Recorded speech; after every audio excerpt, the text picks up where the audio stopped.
Here at the Mellon Initiative, we simplify medical information into language you can understand. We create a safe space for you to ask your questions and share a nursing perspective.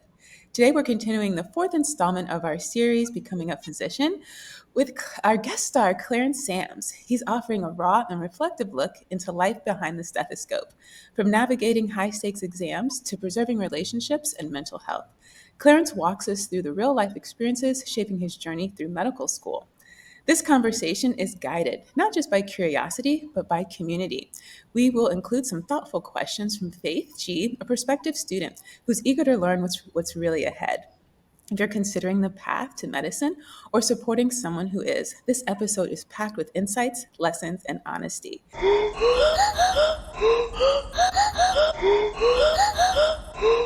If you're new here, welcome to the Mellon Initiative. I'm Dr. Kimberly Madison, a doctorally prepared nurse practitioner and one of your co-hosts here at the Mellon Initiative, along with Alicia and Geraldine, who send their love in their absence. We're a health literacy podcast. When we say health literacy, we're talking about your ability to obtain information, to understand that information, and then to use it, to navigate the system and manage your health at home. We have two missions. First is that health literacy, to promote it amongst the public, but also our peers and clinicians to remind them not to use medical jargon. The second is to elevate the expertise of nurses, bring awareness to all the diverse career opportunities in healthcare, and then to share with our peers all the ways that they can leverage their expertise, both as clinicians and entrepreneurs. If you haven't already, this is your chance to subscribe. Leave us a thumbs up, a comment, share, like. Every time you interact with our platform like that, it shows the algorithm that this information is important, so that when people like you look for topics like this, we'll show up higher in the search results. Remember, this show is for educational purposes only. The opinions expressed here are our opinions alone. They are not a representation of any of our affiliations. If you think you might be having a medical emergency, you should seek medical attention and medical guidance from your healthcare provider. If you think you might be having a physical emergency, you should call 911. If you or someone you know might be having a mental health emergency, you should call 988 or text 741-741. Now, y'all, here at the Mellon Initiative, we bring the real and we bring rising stars. Today's guest, he's not just studying medicine, he's studying how to change the game.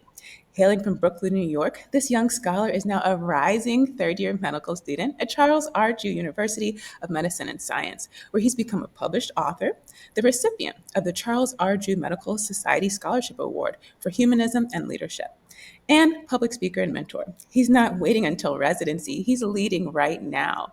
He's the founder and president of the CDU MD Dermatology Interest Group, which is committed to how future doctors can understand skin of color, scar formations, and social barriers that keep many of our communities from getting the care they deserve. His mission? It's clear: equity, education, and excellence in dermatology.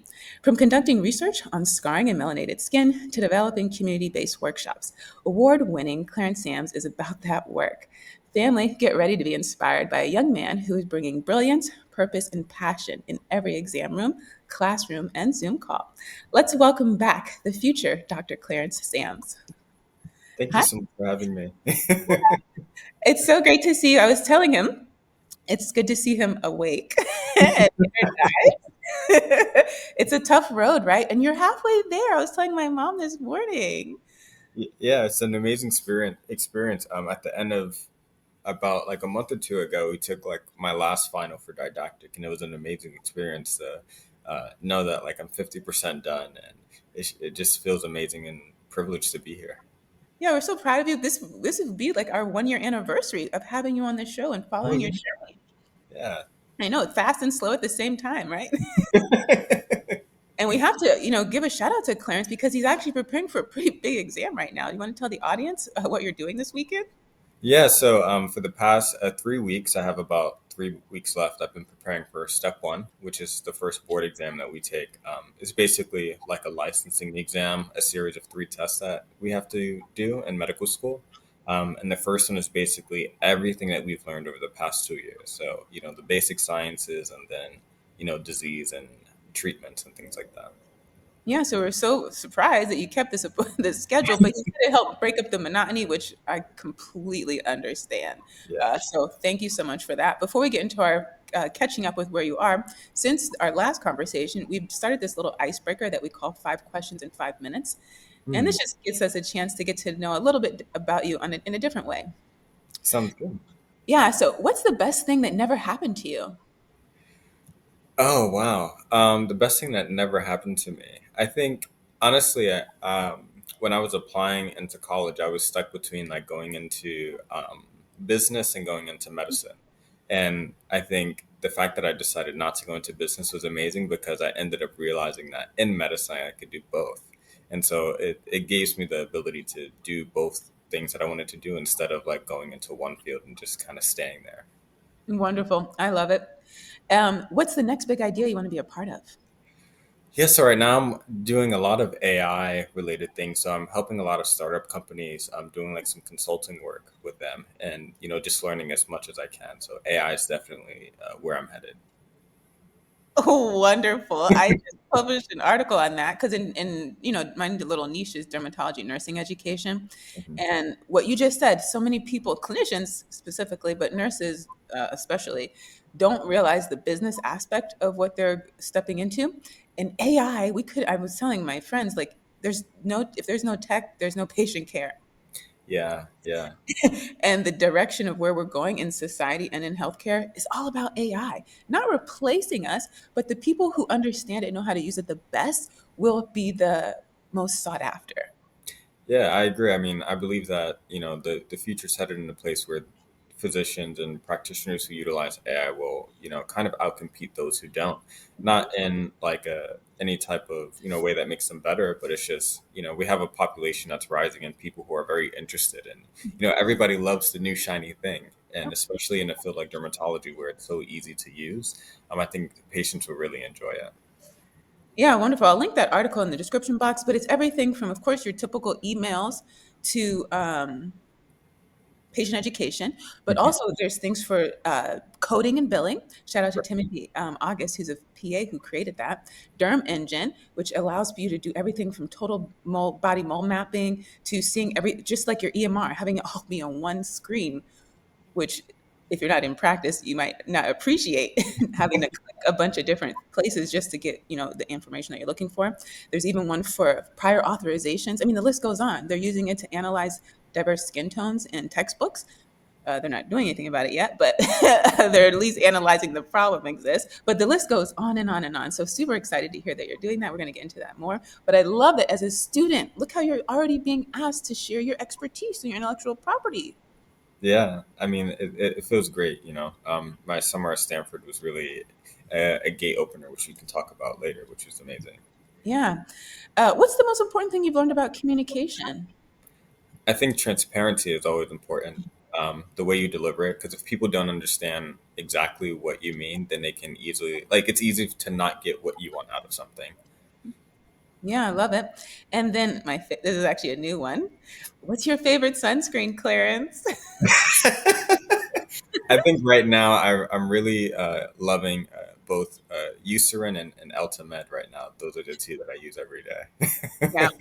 Are you using the mineral tinted mineral, or are you on the chemical side? Right now I'm using the tinted mineral. Yeah. Oh, okay, great. Love it. Mine's is Coats. They're tinted mineral, deep tint, deeply rich tinted, something like that. Okay. And then my favorite question: what season are you in now? Oh, like mentally? Everyone always asks for clarification on this, and I'm not going to give it to you. I just want you to, however you interpret it. We just want to hear your answer. I'm gonna say fall. That's where I am right now. Fall? Fall, yeah. Oh, so you're associating it with like the actual seasons. No, oh, I guess here in California it's like different because we don't have like a fall per se, but like I think Uh-huh. I'm in a really good space right now, and fall is my favorite season. So, Oh, okay. See, we learned a couple things about you with that one answer. I love fall too. Actually, since we last talked, I'm in Houston now. I don't know if I told you that. oh wow, Yeah, oh okay, because my favorite season is hot. So yeah, that's where I'm at. But I still go back and forth to Northern Virginia. yeah. All right, let's catch up with you. So let's start by grounding our audience. What does your coursework look like over the last year, and what classes or rotations did you participate in? Yeah, so over the last year, we spent a lot of time. So we had about 4 weeks for each organ system. So going from head to toe, so cardio, palm, neuro. And so for each one, we had about 4 weeks where we kind of learned everything that we needed to do. And then after that, we took a final exam. What was different is that this year, we heavily started our preceptorship, which is where once a week we would go into the clinic and I'd be able to see patients and kind of see what we were learning in class and compare it to like what we're learning in clinic to help things stick a lot better. So basically got like my doctor training in a little bit early before after I finish step, which I'm preparing for now, and then I'll be headed into my first rotation, which is internal medicine. Okay, so you had one clinical a week. So will that look different next semester? Yeah, so the difference is that preceptorship, you only do it once a week, and then the rest of the days you're in class. And then for rotations, you're in clinic every day except for you get one day off. So I don't have like the full schedule what that looks like on a day to day or what day I have off, but I know that right now, like for example, we don't have a summer break. We really just have the winter break, which is nice.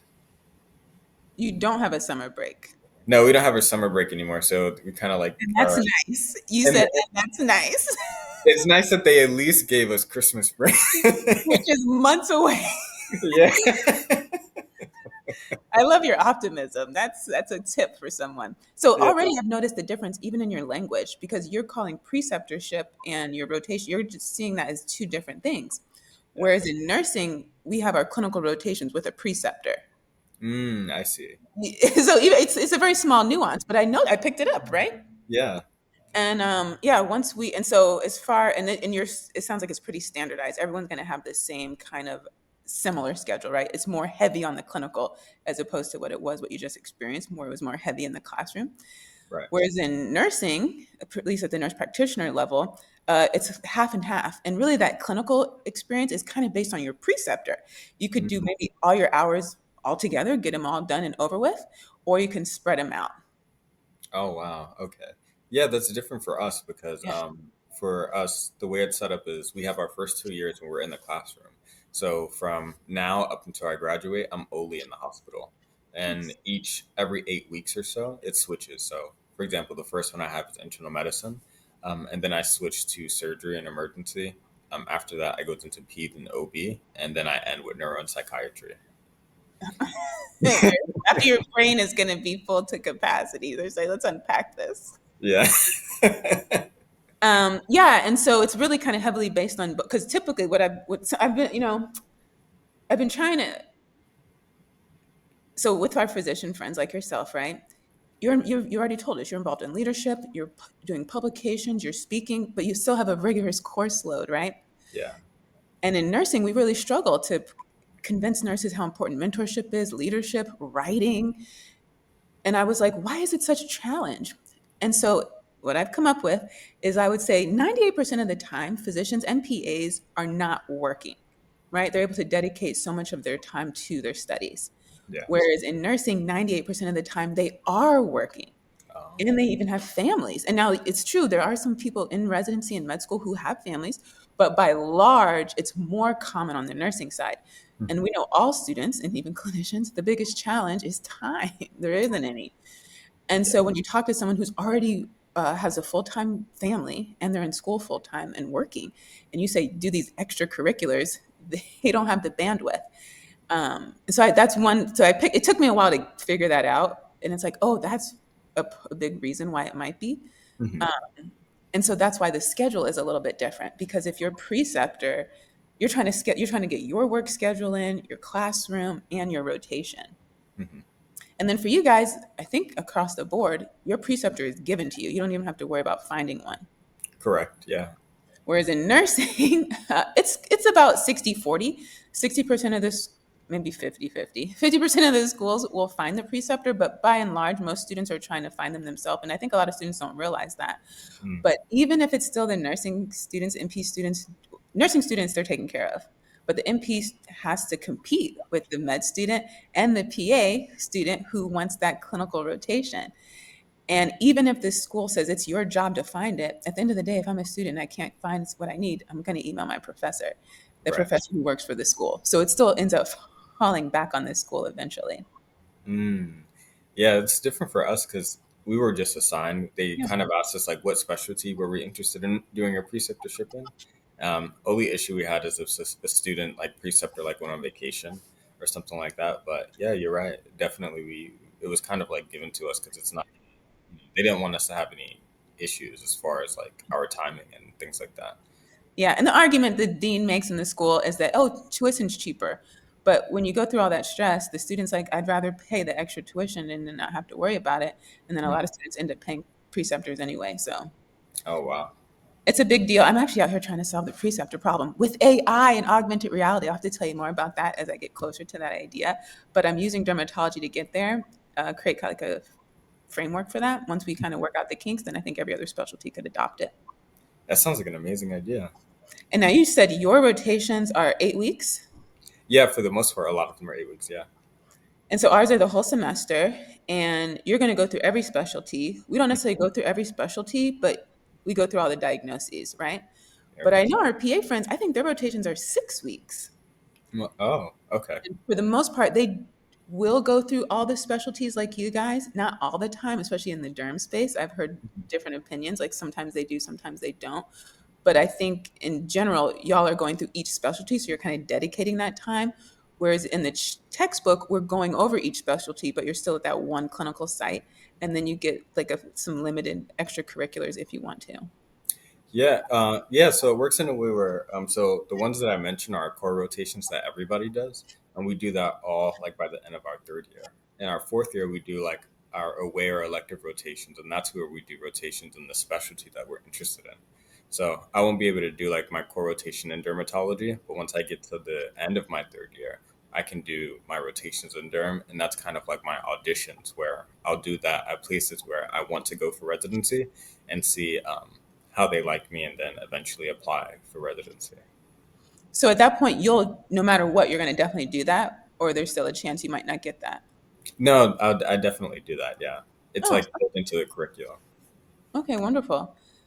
Okay, so last time we talked to you, you were in the middle of your Stanford research. So tell us how that ended wrapping up.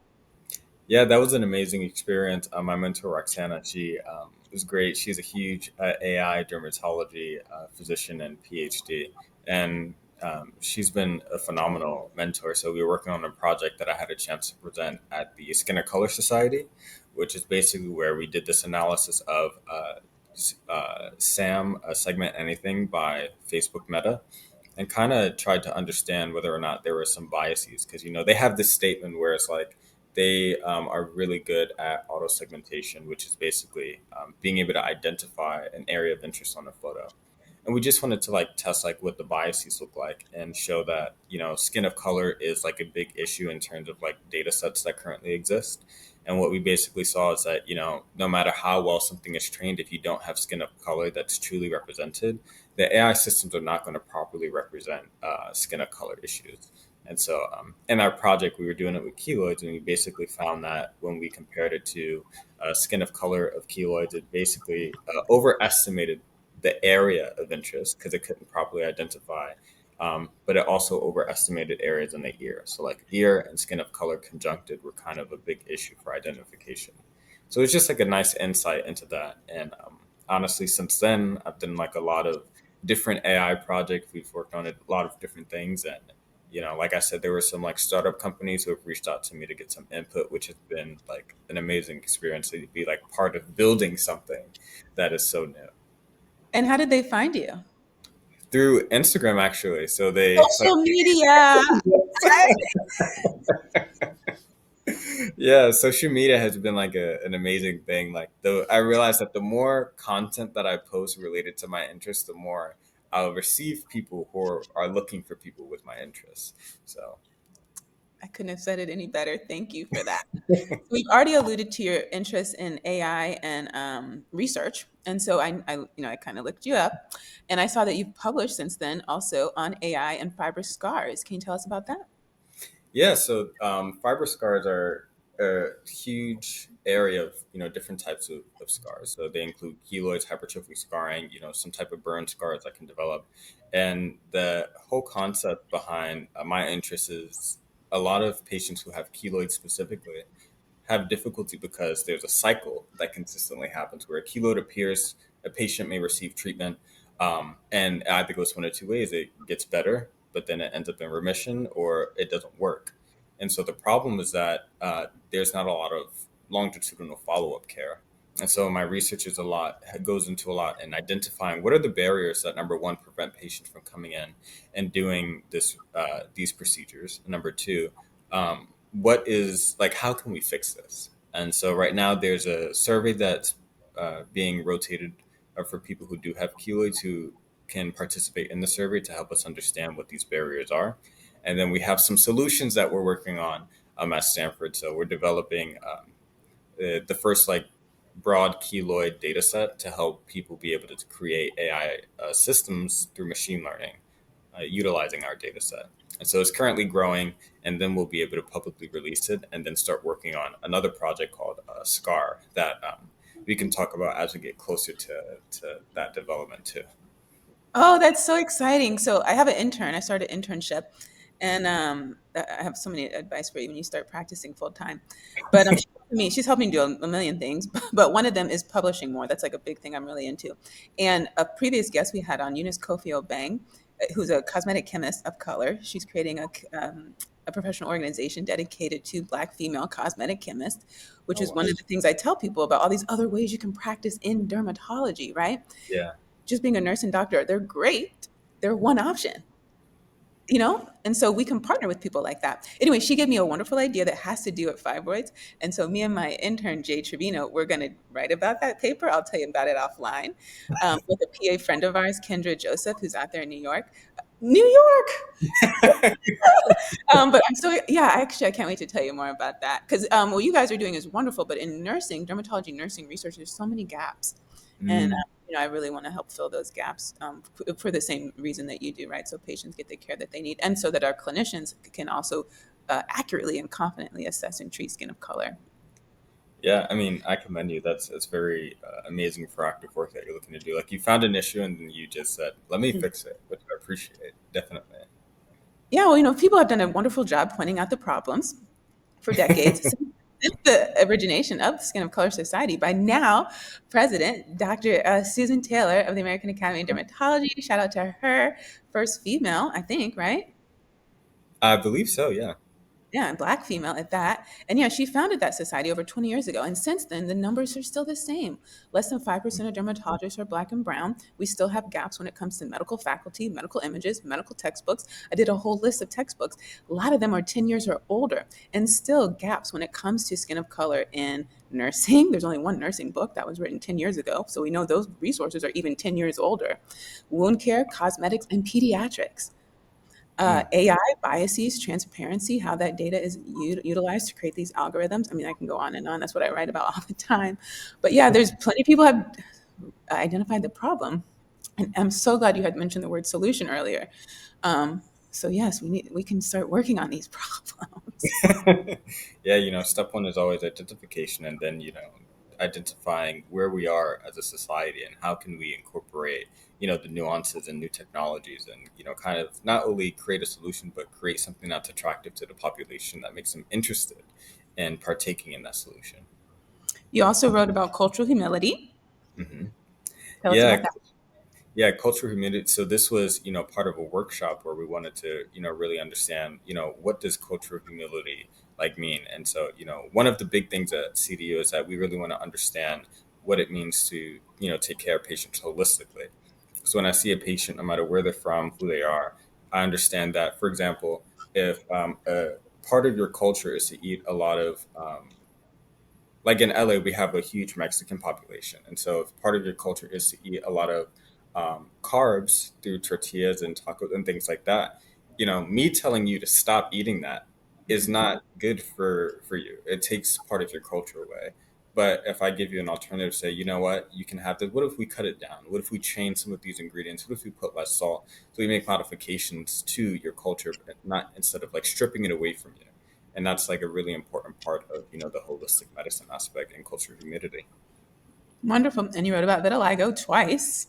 Yeah, and that was also part. So I mean, I've been blessed with an amazing group of people who have been very supportive of this journey. So being part of these things, vitiligo is something that is a condition that really affects a lot of people. It's a uh, pigmentation disorder, and it can create a lot of psychiatric or psychological distress in patients.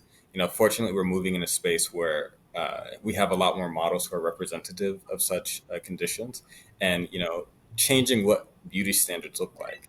Letting you know that just because you may have a pigmentation disorder doesn't mean that you're less beautiful than someone who doesn't.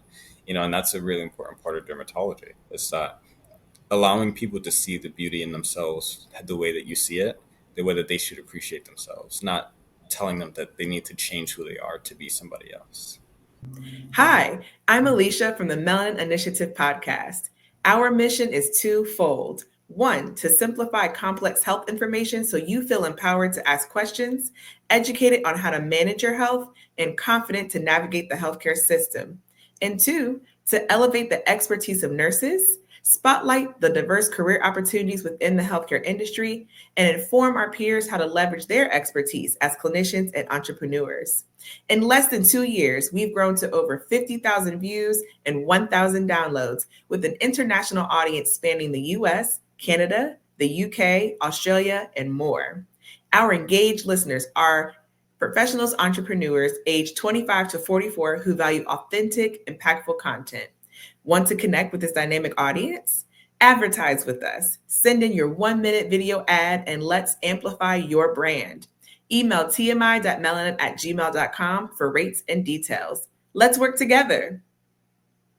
Yeah, and we've dedicated 2 episodes with Tanja Johnson. She's the founder of Beautifully Unblemished, a patient who had been diagnosed with vitiligo, didn't have a support group, started one, and now it's blown up. And she talked about a lot of information, including like step therapy and access and legislation. But the thing that stuck with me the most is the emotional burden, and then the push sometimes from us to keep doing these treatments, and them just accepting, look, this is what it is. I'm just going to learn to live with it. Yeah. Yeah. And then I saw that you are part of the DOF pathway program. What is it and what's your role? Yeah, so the DOF stands for the Yemi Foundation, which is this huge mentoring organization, nonprofit, run by one of the physicians at my university. And he's been phenomenal with his goal of essentially um, creating a pipeline for students from high school up until they get to medical school for all minority students who are interested in pursuing medicine.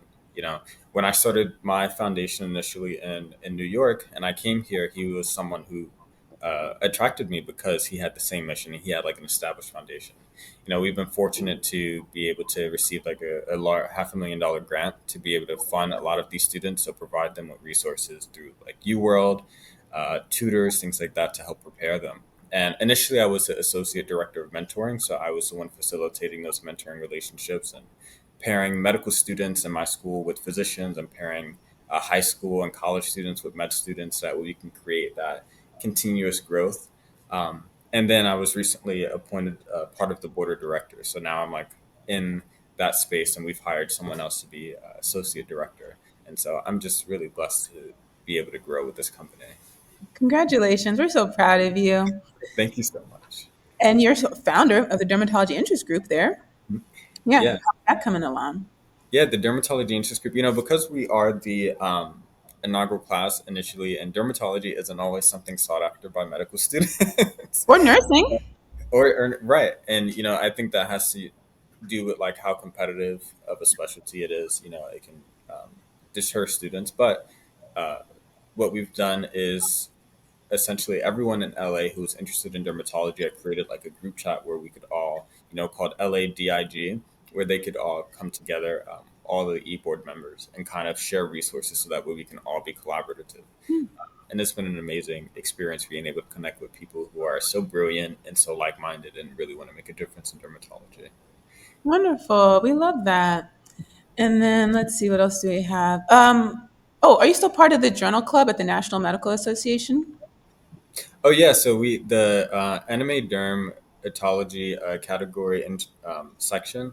I think quarterly they have different journal clubs, which is nice because I get to sit in with different experts and talk to them. But most recently, I was also part of the uh, NMA membership committee, and so once a month we kind of meet and go over, what are our goals and how can we make the NMA Durham better and create more outreach. So right now I'm in charge of kind of finding a way to identify what are the institutions who don't have home programs and how we can better support the medical students who don't have a home program interested in dermatology and provide them resources, mentorship, and things like that.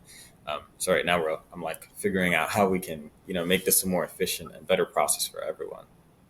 And lastly, were you able to establish that relationship with Visual DX? Yeah, so thank you again for introducing me to them. They've been amazing, and I've had an opportunity to meet with them and some people who have been interested. I know I really felt like the students at my institution would be helpful, would really enjoy it, and also some private organizations who do a lot of health screenings, because dermatology is a very important field. Skin cancer is the most common cancer worldwide. And so being able to identify it early on and consistently, is something that is overlooked sometimes, and being able to provide it in a space where people are coming to you for help. They may not be able to see the doctor all the time, hypertension, blood pressure, all these things, but you also want to look at skin cancer and make sure that these patients are okay, because we don't want to have it develop into a bigger issue. And Visual DX is a great opportunity to do that. Yeah, I'm so glad that worked out. So, for our listeners who aren't familiar, it's a website and an app of resources. They have the largest visual image library, over 45,000 images, and I think the biggest one of diverse skin tones. That's kind of a big reason why I promote it. And so you can go on there. You can use an AI camera app and take pictures of images. You can type in there for your differential, and you can see images on skin of color. In the text, it will break down skin of color considerations. And of course, we love it for derm, but they also have all the other specialties too. And they've been in a number of medical schools, but I think their presence in HBCU specifically is a little bit limited. And so I was super happy to be able to connect them with you, and that you were able to facilitate that and give access to your peers. Yeah, definitely. So, what's been one of the biggest challenges you've learned about yourself since entering medical school? Yeah, I used to think that I was a person who didn't need a lot of sleep to be able to function, but I'm quickly realizing that that's not always the case.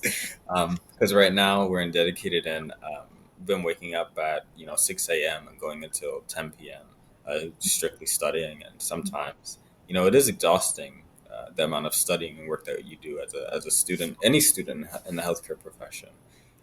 So definitely learning that maybe I do need to get more sleep. Now, last time we talked, I believe you went to class all day, you came home and you nap, you worked out, you napped, and you woke up at midnight to Right. study. So, what's that look like now? Yeah, so now I no longer wake up at midnight to study. It was mostly because with rotations coming up, I know I'm gonna have to wake up early. So I wanted to start transitioning my body into getting used to getting up early. So now, usually for dedicated at least, which is the time period where we study for a step only, we don't have class or anything. Wake up at 6 a.m. I do a break of like 90-10, and then after 4 hours, I mean, four of those sessions, I have like a long break of about an hour where I get to eat lunch, and then do that over and over until about 9-10 o'clock, have dinner, and then go to bed. And then, on the walks, on the breaks, I get to walk Mila, and I try to work out in between some of those breaks too, whether it's in the house or running down to the gym quickly or doing something active. Wonder how long is the dedicated period? For my school, it's 6 weeks. Oh, wow, that's long. That's great.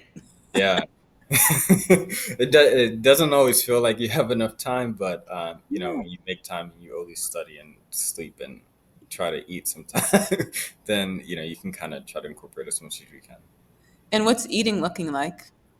Oh, so I've definitely been eating at home. I've been avoiding, my goal for dedicated was not to gain 15-20 pounds, but to maintain my health. So I caught myself last night. I was in for a treat, so I had a Sprite. But usually in the morning, just eggs and toast or something. And then in lunch, I try to have like a salad and tuna fish. And then my dinner is usually where, I have some great meal, some steak and some potatoes or whatever we're in the mood for. Yeah.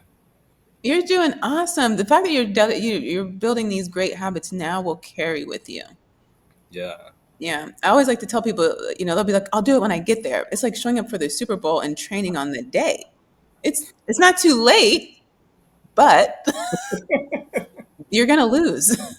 Yeah, definitely. It's Yeah. hard, honestly. But our dean said something to us, which is like, dedicated. You shouldn't do it alone. You shouldn't have to do it alone. And me and my girlfriend have been going through dedicated together, and it's Oh, been an exclusive. amazing experience. Yeah, we've had an amazing experience, and honestly, her support and me supporting her has been like the biggest game changer in being able to consistently do this and not have like any issues. I love it. So I heard you say "we" like a two sentences ago, right? And I was Yeah. gonna say, "Are you doing this by yourself?" And so we found out that no, you're not doing it by yourself. It sounds like your girlfriend's in med school. Yeah, she's part of my class. Yeah, she's amazing. I'm sure she would agree. We love this. We're so happy that you have support and that you're finding someone at this stage because, like, yeah, if you wait till the Super Bowl, you fall in love. You never know, right? Yeah. Are they there for the glitz and glam? And so, we don't know how it's going to go, but it is really nice when you can grow together. Um, and no matter what stage your relationship is, you're going to be growing together. Let me just say that. But very happy, and that explains a little bit of the glow that we're seeing. In addition to you sleeping in this morning, we're going to give her some of that credit. But and the fact that you found time for that, but you found time for it with someone who understands what you're up against, right? Yeah, that's Because true. that's a real thing. So every med student hits a wall at some point. What's did I, already, I think I asked you that. Has your view of what it means to be a physician changed at all now that you're deeper into the process? I think now just understanding that medicine, there's a lot that we have to learn, but the school paid for us to be part of this program called the pass program, which the physician who runs this have been amazing. He's kind of taught us that medicine isn't simply about understanding everything and just regurgitating the information. But if you really take the time to strengthen your understanding of the basics, you can truly apply it to anything. And so, if you understand one pathway, its basics very well, you can kind of understand how different technologies and different medications and groups can really help patients. But also, you can understand how supplements help patients, how you can use supplements to treat them instead of throwing a bunch of pills at them, how these different effects. That's also something I was able to learn in preceptorship, that you don't always have to throw a pill at somebody, but if somebody is like pre-hypertensive, you don't have to treat them as if they're pre-diabetic. You don't have to treat them as a diabetic. You can make lifestyle modifications really early on and try to prevent them from having to cross that threshold where now they are dependent on that medication. Yeah, we love primary care here. We're always talking about prevention because once you have something, it takes longer and it's more expensive than it is to try to prevent it. So, Yeah, and exactly. there's like a demand from the public too to try to learn more. We're seeing a little bit of that trend, and Hmm. so it's a nice thing for our community. We've talked a little bit about your relationships, but let's talk a little about your family, friends, or mentors. How they've have that those relationships have been impacted by med school, and how have they impacted you? Last time we spoke, you were at Stanford and you were anticipating your family coming out to see you. So was that able to happen? No, unfortunately, that didn't happen right now. So we decided that we're gonna wait until my Christmas break, and I'll fly out there, be able to spend time with them. But they miss me a lot. Everybody is ready and waiting to move to California or wherever I get accepted to residency at, and so Oh, they're very supportive of this entire journey. And my siblings, they look up to me and they're very interested all the time about like, what am I learning? My brother will get like a pimple or a rash or something, be like, hey, what is this? And I'm like, uh I'm not sure actually. Or I'll know and I'll be like, oh, just do this. And so it's really nice being able to still build a connection and talk to them every day, call my family every day. And that's kind of like a really strong grounding area for me. okay. So you haven't seen them in a year, more than a year? Yeah, it's been over a year now. Last time I saw them was December of 2023. Oh, wow. That's the reality, right? Yeah. That's a reality of it. So when we talk about sacrifice, sometimes it's those relationships too. But it's great that they're very supportive, and I'm sure they hope you get residency somewhere really nice. Yeah. We've also touched a little bit on your well-being, but what are some things you're doing to support your mental and spiritual health? Yeah, honestly, this has been a very stressful time, and turning to a lot more self reflection and being able to pray, meditate, do whatever I need to do to be spiritually okay, making sure I eat well, making sure I work out. I always believe if my mind, body, and spirit are okay, then I'm okay to do anything. And so Hmm. every morning, every day, I kind of check myself to make sure that all of that is in order. And if not, like, what do I have to do to get myself or one of those things better or all of them better? So that's really important to me every day. And earlier you mentioned this pathway, which I hear a lot of. There's like a lot of those pathways for physicians, I feel. I don't know that there's as many in nursing, but I would love to see it. But I saw that you attended a wellness and networking dinner. Mm-hmm. Can you tell us Yeah, about that? the wellness and networking dinner. So we were actually that's part of the DOF Foundation. So me and the new mentor associate director of mentoring were in charge of putting that together. And basically, what we did is our professor gave a talk on, what does mental health look like when you get into rotations? What are some things that you should look out for? How do you check yourself? And, how do you know what crosses the line? Right now we're moving into a space where we're a lot more protected than students were back in the day. But now, at least, having some of these tools is really important. And then after that, we invited a lot of physicians and residents from different specialties to come in. We had about 20 different residents across a variety of different specialties.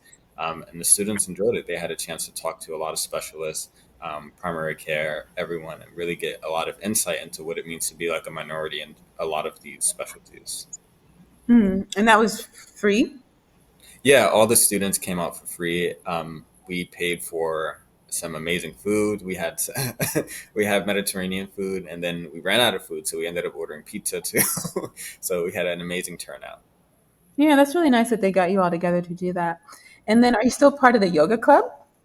Yeah, so we had our last meeting on our last day of class, which we had our yoga session. So it's amazing to be able to just unwind and relax. So my girlfriend's actually the one that's in charge of the yoga club. So she leads all of that, and also wellness is important to her. So being able to do that and then have our last meeting, the students really appreciated it as being the last uh, relaxing thing before we headed into this dedicated period.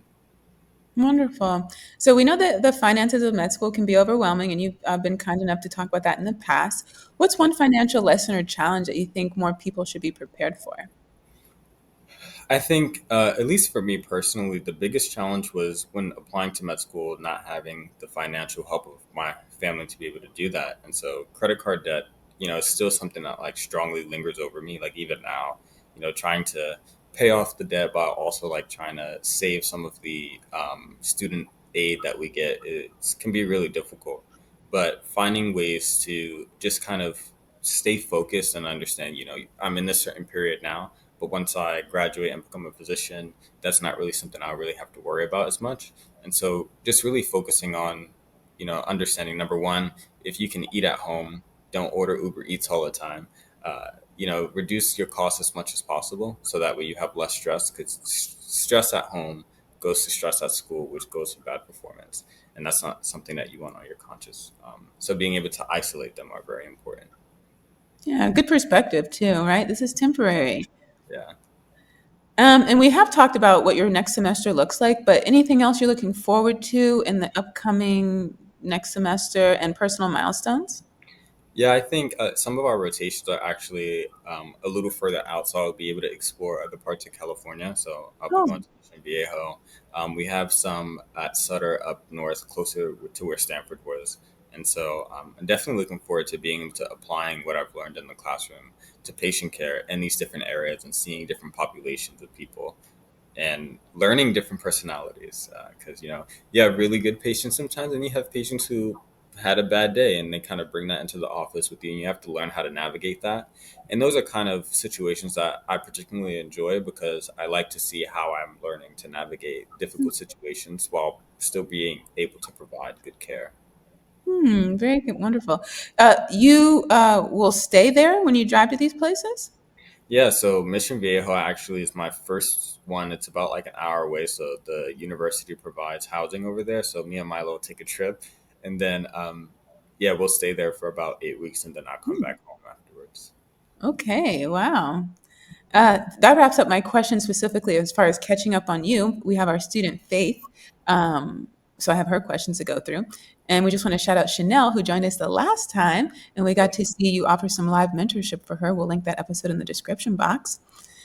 So she wants to know, what has been the biggest learning curve for you in medical school? I think it's just like the volume of information, like realizing that it's not necessarily something that's impossible. Your brain just has to adjust to the volume, and then once it does, you kind of start to intake. Like the fire hose turns into a regular hose again, so you kind of like start taking it in as quickly as it's coming. And so I would say, don't be scared of that whole statement. Everybody goes through it, and eventually you learn how to navigate that.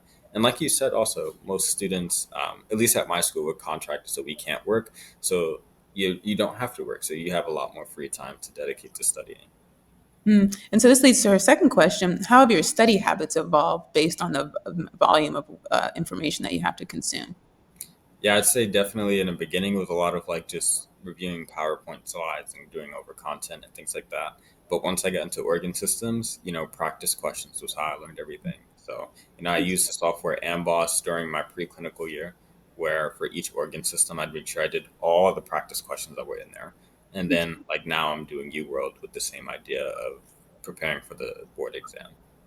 Okay, very practical steps that people can follow. And what helps you balance your personal life with all your academic demands? Definitely utilizing good time management, but also realizing that sometimes I have to switch to a task oriented day versus a time oriented day.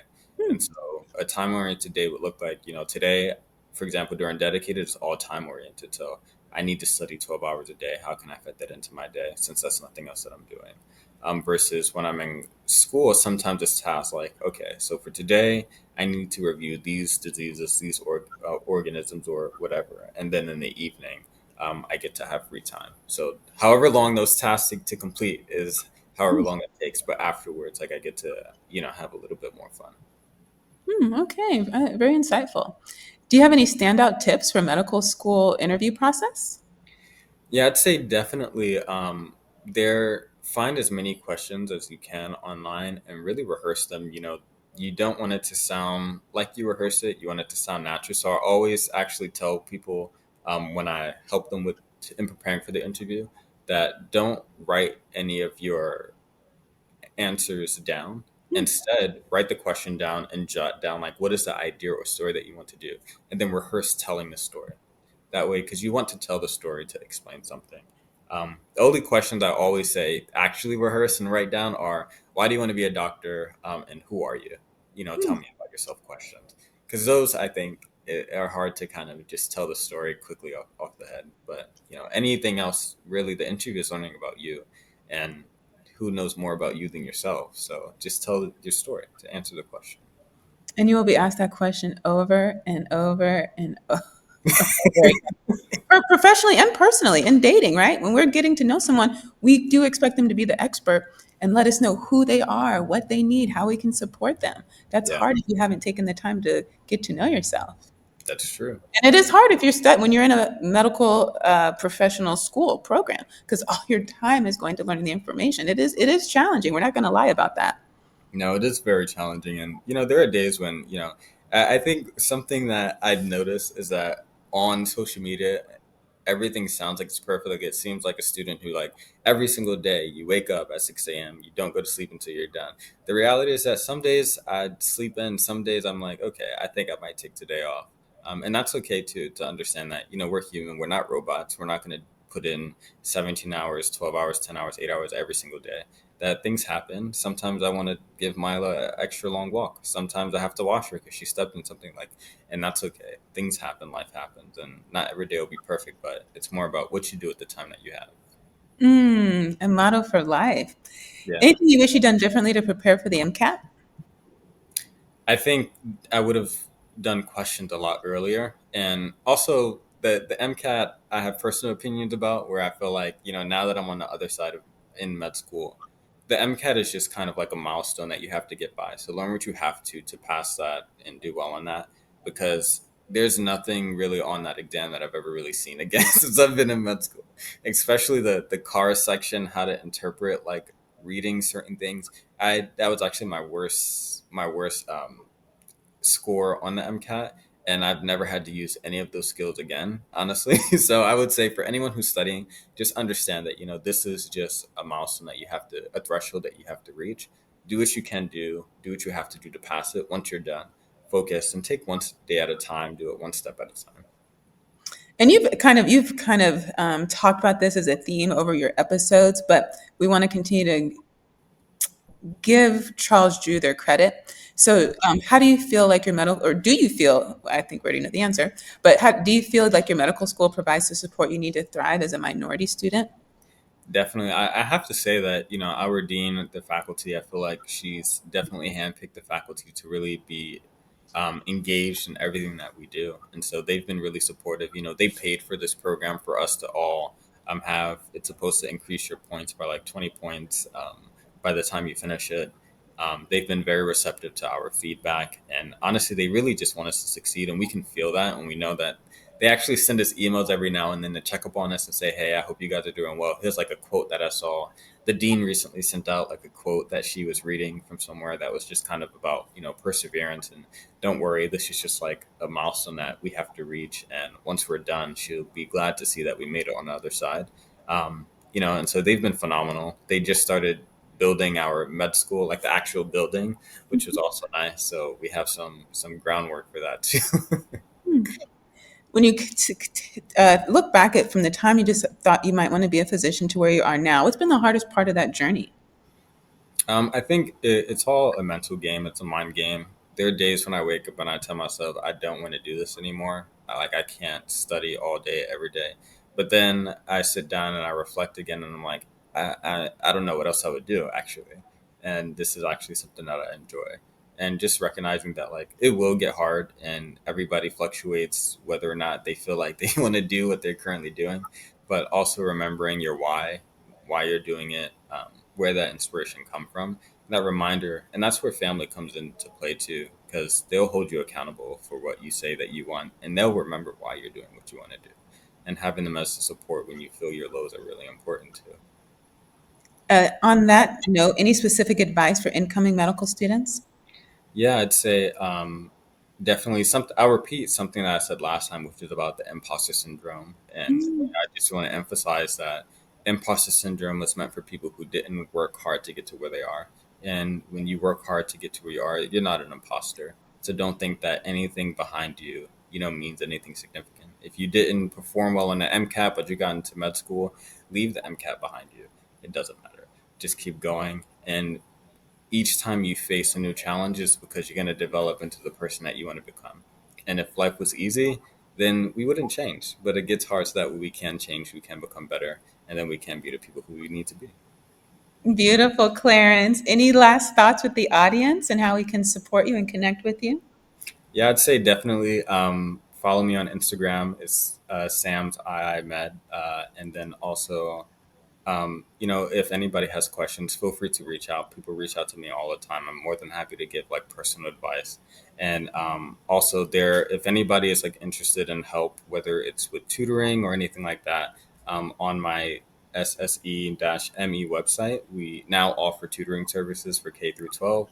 So if anybody's interested in receiving tutoring from med students who are brilliant and love to help people, they're more than happy to sign up through that and then be able to get that tutoring and support. And then also being through doing that, receiving mentorship into medicine too. That's awesome. Thank you for sharing that. And all the resources that you mentioned and that we brought up today will be in the description box, including the playlist, your live mentoring of Chanel, of course, your university. We've linked the Skin of Color Society as well as the Skin of Color Community, which is a 501c nonprofit organization dedicated to providing free, accessible dermatologic education to historically underserved people of color through engaging virtual and in person community outreach events. They strive to build an inclusive communal environment and cultivate self advocacy in healthcare. They do 20 to 25-minute presentations with Q&A sessions with a panel of specialists, and they give out raffles too. Well, Clarence, anything we can do for you? No, I'd say thank you again for supporting me through. I love the idea of just allowing people to see what the journey looks like from my perspective, And you guys have been amazing and supportive and giving me a way to really be able to do that. And so I really appreciate everything that you guys are doing. Well, thank you. We're so proud of you. We'll continue to keep you in our prayers. We love the content that you're creating, and you're growing so much your platform. But personally, we can see such the growth of the journey, which is all we ever wanted to do with your series, and just so excited about your future, and so happy to see how happy you were in this episode. It's really lovely. And we thank you for your time, especially this weekend with your exam. But the fact that we're able to break up some of that monotony, we don't take that for granted. Remember, everyone, you can email us your questions and show ideas to tmi.melanin@gmail.com. If you haven't already, there's still time to subscribe. Leave us a comment, give us a thumbs up, rate us on the Apple and Spotify podcast. Like I said, when you interact with our platform, it shows the algorithm that this information is important, so that when people like you look for topics like this, we'll show up higher in the search results. At the time of this recording, we release new videos on noon Eastern on Instagram, YouTube, and Facebook, and release the audio at 5 a.m. so that our night shift friends can be the first to get something and not the last. We thank you all for watching. We'll see you next time.